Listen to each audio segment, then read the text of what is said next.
watching your statewide newscast covering Ashley, Benton, and Woodruff counties.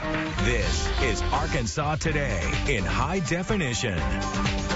Welcome back to Arkansas Today. Apparently there's a secret to finding stains in fabrics, and it's all about the temperature of the water. Our friend Silva-Nash with Molly Maid is here to explain the hot versus cold challenge. Thanks for joining us today. Thanks for having me. Great to always have you here. Different water temperatures to get out different stains. That's right.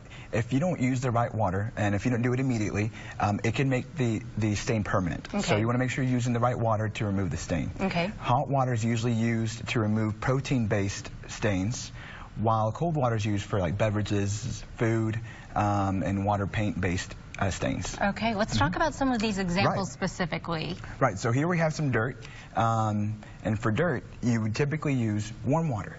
It's a protein-based stain, and so to make sure that you're using warm water to remove the stain. Okay, so warm water for that dirt. Yes. I was just telling them, I like to wash everything in hot water. I know it's terrible. Right. This is one you need cold water for. Exactly. Now, we said, foods usually use cold water. Okay. Because it really helps to remove the stain from the food and lift it off the fabric. Okay, so that's for some jelly that you have there. What about this egg right here? Now, egg is, not every rule has a loophole. Okay. And this is one of them. Not all foods can be removed, like egg.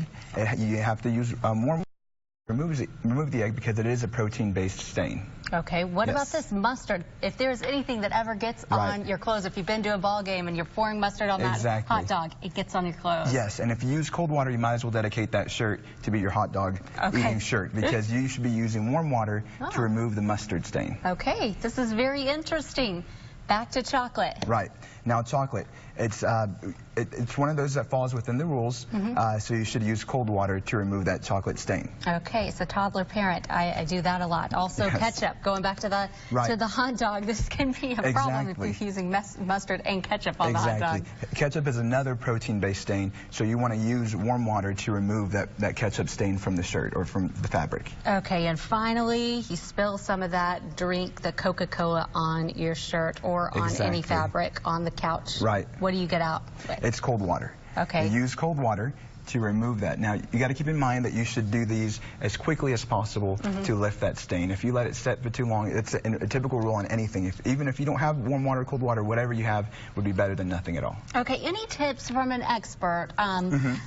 Dabbing versus rubbing, really to get that stain out? That's a good question. And so you definitely want to dab more than rub. When you rub it, you're rubbing it in more. You definitely want to put the water in, let it lift off the fabric a little bit, and then dab a little bit at a time, and eventually it'll lift off. Any of your favorite products when it comes to cleaning and comes to removing those stains? Yes, and so sparkling water, actually the fizz actually lifts the stain off the fabric, and so that helps to remove it. Wonderful advice. Silva-Nash, our friend from Molly Maid, we love having you here.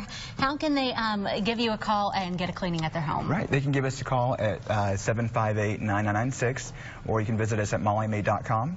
And we also have a cheat sheet for this on our blog at blog.mollymaid.com. That's good, because I was about to say a lot to remember, so you have all these tips on your blog. Visit our Facebook, visit our Twitter. We'll have it up there so you can print it out and put it in your laundry. Okay, great. Yeah, we need that up in our laundry room. We'll put the link to that on our website. Just click on Arkansas Today. Michael, thank you. Thanks for having me.